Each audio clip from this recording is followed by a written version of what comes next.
श्री स्वामी समर्थ. जय जय स्वामी समर्थ. नमस्कार मैत्रिणींनो, स्वागत आहे तुम्हा सर्वांचं पुन्हा एकदा माझ्या या नवीन व्हिडिओमध्ये.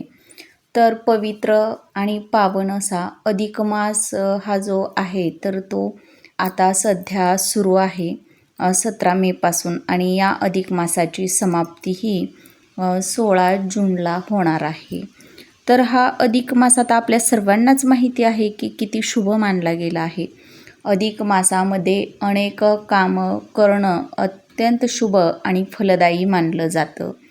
अधिक मासामध्ये पारायण करणं, ग्रंथवाचन करणं, त्यासोबतच देवदर्शन करणं, तीर्थक्षेत्री जाऊन स्नान, दानधर्म करणं हे अत्यंत शुभ आणि फलदायी मानलं गेलं आहे.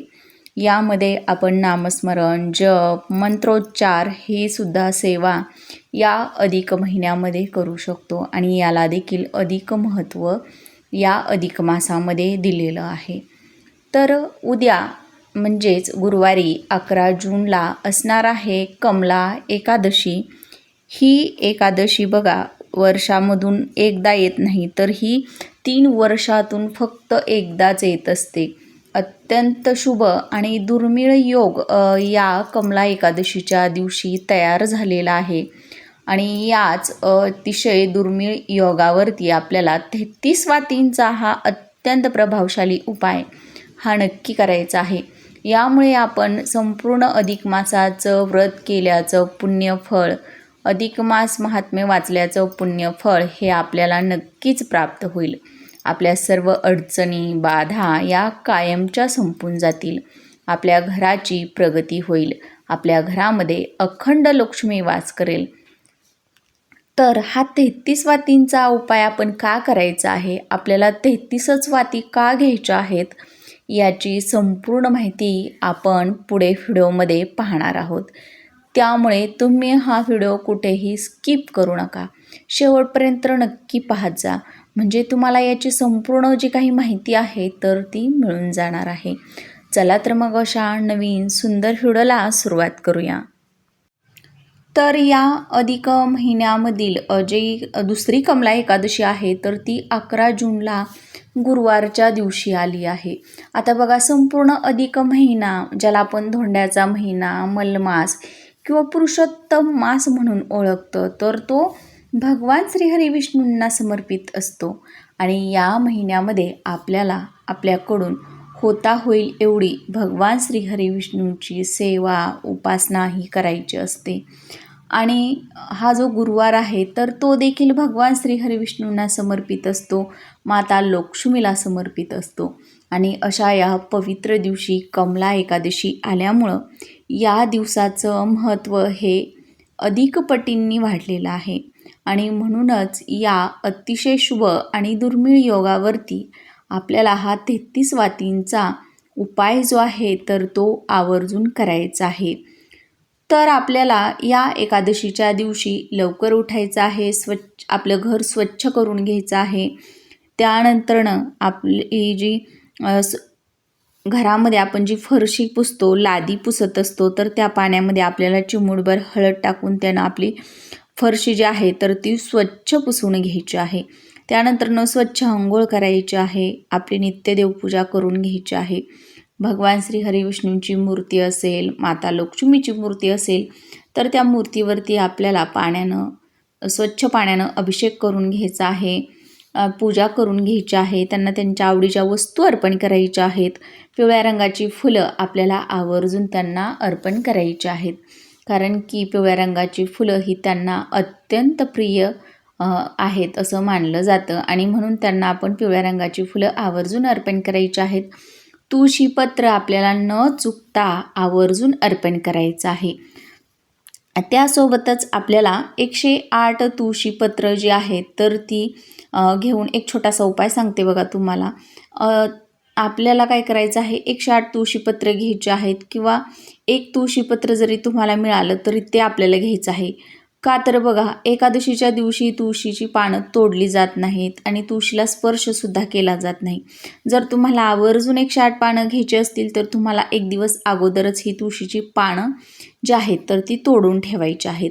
आणि जर तुमच्या लक्षात राहिलं नाही किंवा काही कारणास्तव तुम्हाला तोडणं झालं नाही तर तुम्ही दुसऱ्या दिवशी म्हणजे एकादशीच्या दिवशी बघा, तुळशीच्या कुंडीमध्ये जे पण पडलेलं पान आहे तर ते सुद्धा घेतलं तरीही चालेल. त्यानंतर आपल्याला भगवान श्री हरिविष्णूंची अगदी मनोभावे श्रद्धेनं पूजा करून घ्यायची आहे. आणि त्यानंतरनं आपल्याला हे तुळशीपत्र आपल्या हातामध्ये घेऊन 108 वेळा ओम नमो भगवते वासुदेवाय नमः या मंत्राचा जप करायचा आहे. आणि हे पानं जे आहेत 108 आपण घेतलेली किंवा हे एक पान जे आहे तर ते भगवान श्री हरिविष्णूंच्या चरणी अर्पण करायचं आहे. तुमची जी पण इच्छा आहे तर ती मनोमन व्यक्त करत ती पूर्ण करण्यासाठी तुम्हाला प्रार्थना करायची आहे. अशा पद्धतीनं तुम्ही तुळशीपत्राचा हा जो अत्यंत साधा सोपा उपाय आहे तर तो सुद्धा तुम्ही या एकादशीच्या दिवशी करू शकता. आता बघा, आपल्याला या दिवशी सर्व सेवा करून झाल्यानंतरनं आपल्याला 33 वाती ज्या आहेत तर त्या घ्यायच्या आहेत. लांब वाती आपल्याला लागणार आहेत. तर 33 या संख्येमध्येच वाती का घ्यायच्या, तर अधिक महिन्यामध्ये 33 या अंकाला विशेष असं महत्त्व प्राप्त झालेलं आहे. आणि म्हणून आपल्याला 33 वाती घ्यायच्या आहेत. कारण की आपण या अधिक महिन्यामध्ये केलेले जे दान आहे तर ते सुद्धा 33च्या पटीमध्ये करत असतो. म्हणून आपल्याला ज्या वाती आहेत तर त्या 33 वाती घ्यायच्या आहेत. आता या ज्या वाती आहेत तर त्या सर्व वाती एकत्रित करून याची तुम्ही एक मोठी वातसुद्धा बनवू शकता आणि एखाद्या मोठ्या दिव्यामध्ये घालू शकता. किंवा अगदीच जर तुम्हाला शक्य झालं तर मातीचे दिवे 33 दिवेसुद्धा तुम्ही यासाठी वापरले तरीही चालणार आहेत. तर या 33 दिव्यामध्ये आपल्याला तिळाचं तेल किंवा शुद्ध गाईचं तूप आपल्याला आवर्जून घालायचं आहे. बघा, शुद्ध गाईचं तूप आपल्याला घालायचं आहे किंवा तिळाचं तेल घालून घ्यायचं आहे. या सर्व ज्या वाती असणार आहेत तर त्या दिव्यांमध्ये घालून आपल्याला हे दिवे आपल्याला एका ताटामध्ये काढून घ्यायचे आहेत. आता काढल्यानंतर आपल्याला देवघरासमोर बसायचं आहे. देवघरासमोर बसून आपल्याला हे दिवे प्रज्वलित करायचे आहेत. हे दिवे प्रज्वलित करून झाल्यानंतर बघा, आपल्याला माता लक्ष्मीची आरती करायची आहे किंवा भगवान श्री हरिविष्णूंच्या विष्णू सहस्रनामाचं पठण करायचं आहे. आणि आपल्याला हे या दिव्यांनी बघा भगवान श्री हरिविष्णूंना ओवाळून घ्यायचं आहे, माता लक्ष्मीला ओवाळायचं आहे, आपल्या घरातील सर्व देवी देवतांना ओवाळून घ्यायचं आहे.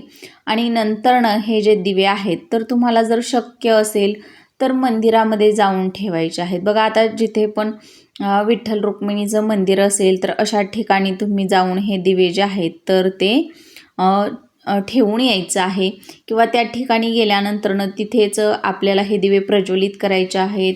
आपल्या विठ्ठलाला या दिव्यांनी ओवाळून घ्यायचं आहे, रुक्मिणीला ओवाळायचं आहे आणि हे दिवे तिथेच आपल्याला ठेवून घरी यायचं आहे. तिथे बसून आपल्याला नामस्मरण करायचं असेल तर तुम्ही करू शकता. जप कोणता करायचा असेल तर तो सुद्धा तुम्ही तिथे मंदिरामध्ये बसून करू शकता. किंवा अगदीच मग ओम नमो भगवते वासुदेवाय नमः या मंत्राचा जरी फक्त तुम्ही जप केला तरीही चालणार आहे.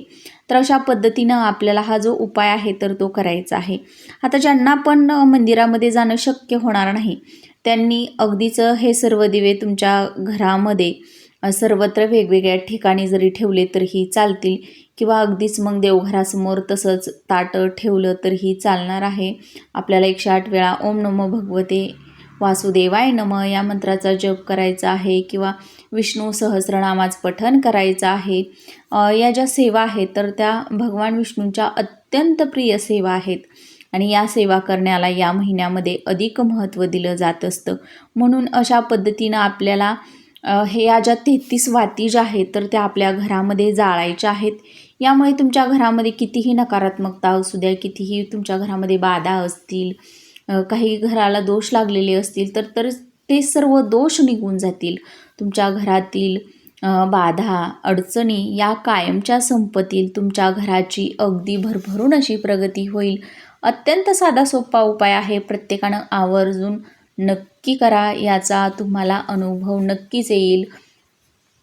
आता बघा ही जी एकादशी आहे अधिक महिन्यामधील, तर ती शेवटची एकादशी असणार आहे आणि त्यामुळे तुम्ही आवर्जून जास्तीत जास्त प्रयत्न करायचा आहे अशा 33 वाती आपल्या घरामध्ये जाळण्याचा.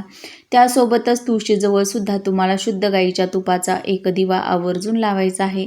कारण की तुळस ही साक्षात माता लक्ष्मीचं स्वरूप मानली गेली आहे आणि ज्या घरामध्ये भगवान श्रीहरी विष्णूंची अगदी मनोभावे सेवा केली जाते, नामस्मरण केलं जातं, त्या घरामध्ये माता लक्ष्मी या आपोआप प्रसन्न होत असतात, अखंड वास करत असतात.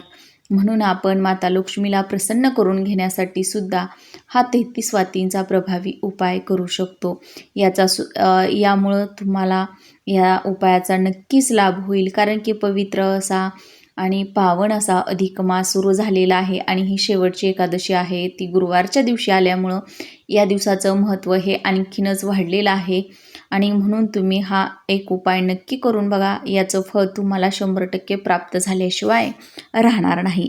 तर आजची माहिती आवडल्यास व्हिडिओला लाईक करा, शेअर करा आणि चॅनलवर नवीन आला असाल तर प्लीज चॅनलला सबस्क्राईब करा.